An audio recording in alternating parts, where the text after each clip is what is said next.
and welcome to an Everyday Canines video.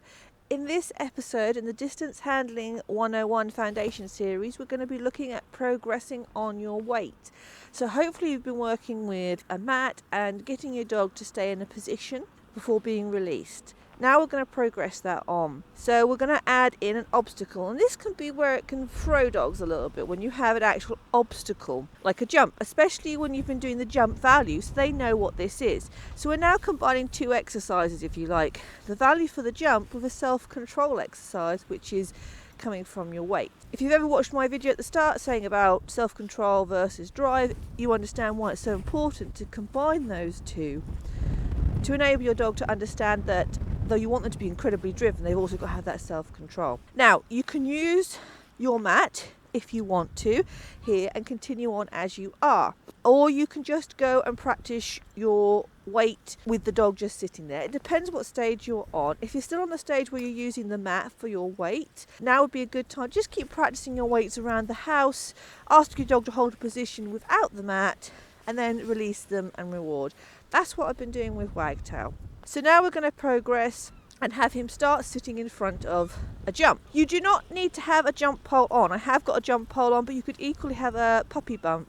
It doesn't actually need to be they have to jump over this. In fact, while you're training the weight with an obstacle, it's quite handy to have no pole at all, just have that puppy bump to take away one element of the exercise, if you like, the thinking about the height. Because what you might find is when you begin, you might find you see the dog starts dropping the pole because they're concentrating on you and the weight and all this stuff, and we don't want that. So you can just start with a puppy bump. I've put the pole up because I think Wagtail will be all right with a little bit of a pole there, so we'll see how we go. So the way we're going to do this exercise is we're going to place the dog in our static position, whatever we wish to use. It could be a sit or a down, it could be a stand. I find sits or downs preferable, but whichever position you want. And to begin with, we're just going to ask them to sit, we're going to have the reward, we're going to just take perhaps a pace away from them, and then we're going to throw the reward and release. So hopefully you've remembered you've been working on your release cue along with your weights, whatever that is. We can also start adding in a go cue over here as well, but that's another story. So we're going to set them up, release and throw. So the idea is they should jump over the jump. We're right here, right on top with our throwing action. There should be no issue with them going forward. As we progress, we'll start to add more distance. We'll even start going beyond the jump. Here's something to bear in mind. What toy or food item are you going to use?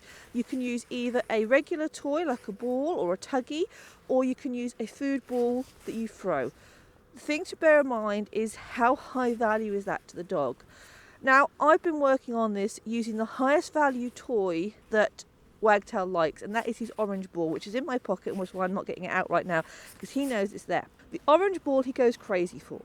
This can make self-control really hard for him, because he's having to work against a really high drive towards that ball. So I chose to work with that because I want that self-control when there's a really high core, high value reward out there.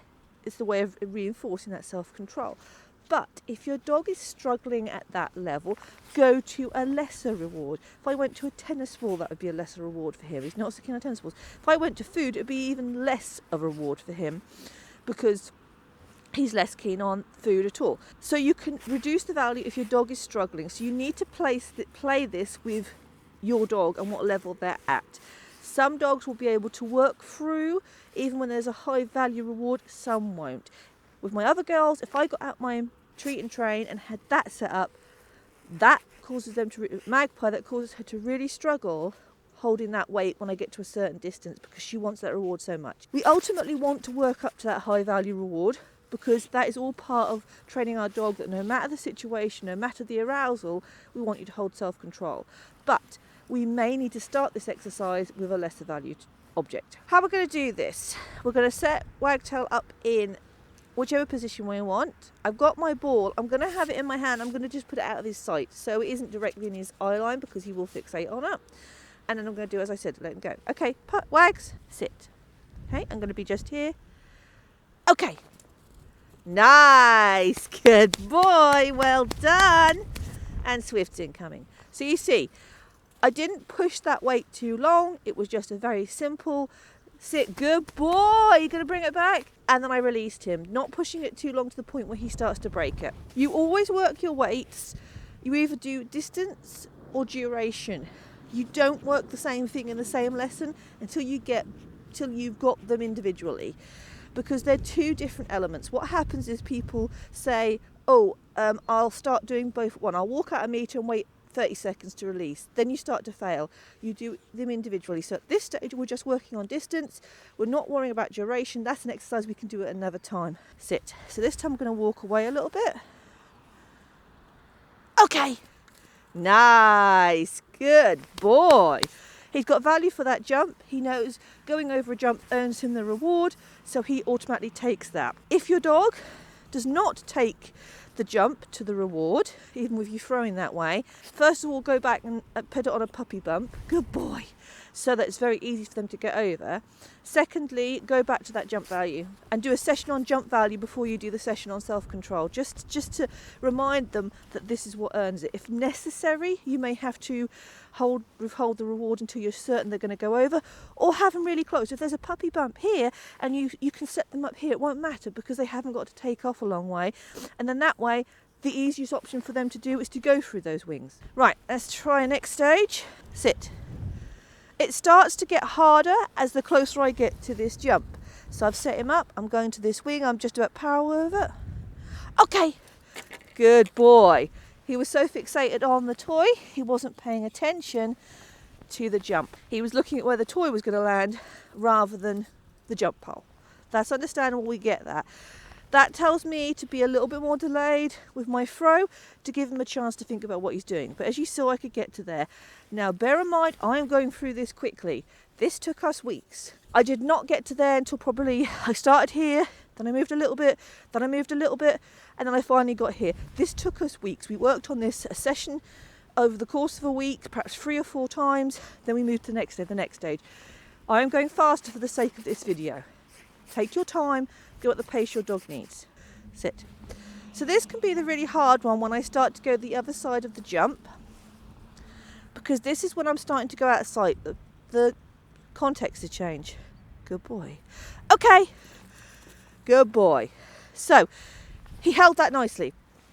As I said, that can be the point which causes them a lot of problems. You're going the other side of the obstacle. You're going the other side of the obstacle. That's when things can flip.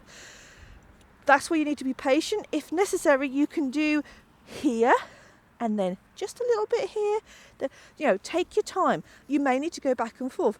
What's quite nice to do is you do a hard one and then you go back to a quite easy one. It's like an extra reward on top of getting the reward they did. You get the reward that you have done so well. I'm going to make it easier for you to get the reward. It's the extra little bit of value. And especially when they're trying something like this, which can be incredibly challenging for dogs who struggle with self-control. If they're high drive and that they want to get going, that's nice to do. Take it back a step and then go forward again. Now, I have worked this all on my left-hand side. Obviously, you do both sides. Just for the sake of this exercise, I worked it on the left, but obviously you have to also make sure you do it on the right. Now, I know I prefer to lead out on my left. It's just the way I like it. I like that because that means that my ball is in this hand to throw. So I'm a bit prone to doing my lefts always, so I need to make sure I do my rights. And in actual fact, my right may not be as good as my left. It's worth having a look and see. Okay, Wags. Be worth seeing if he's as good on my right as my left. Okay, ready? Good boy. Same position. Okay, good boy. Now, when I'm leading out, I do make sure I look and I see what he's doing. Is he still in the position I want him to be in? I'm not just releasing him without knowing what he's doing. That sets you up for failure. I double check. I make sure he's actually in the position I left him in. He's not lifting up or he's not already crept a bit. This is all foundations. One of the worst things you can do when you're on your lead out is to just blindly release and not know what your dog is doing back there. People do it a lot because they're scared if they look back, the dog will self-release. The problem you have is you have no idea if your dog was standing up, if they'd crawled forward, if they were about ready to go. So what happens is that then creeps on. You start to get more and more of a situation where your dog is liable to break their weight. But that's all your little foundation games. As I said, this is going to take you It may take you very quickly. If you've got an experienced dog that's very good at this, it may take you very quickly. It could take you a while to get there. Also play with your rewards. Start maybe with a lower value reward, then work up to a higher value reward, and you keep putting up the little challenges to test their understanding. Once we get to this side of the jump, we can start going more advanced, but this is our first little stage. And honestly, the moment when I got this with Wags, this was the hardest bit, getting the other side of the jump. And the moment I got it with Wags, I was super thrilled, very excited, because this is more than a lot of people get with their dogs. A lot of people never get to this stage. You know, you see them and they just run with their dog. This in itself is a huge win. So I hope you've enjoyed this Everyday Canines video, and if you have, you might like to subscribe to the YouTube channel.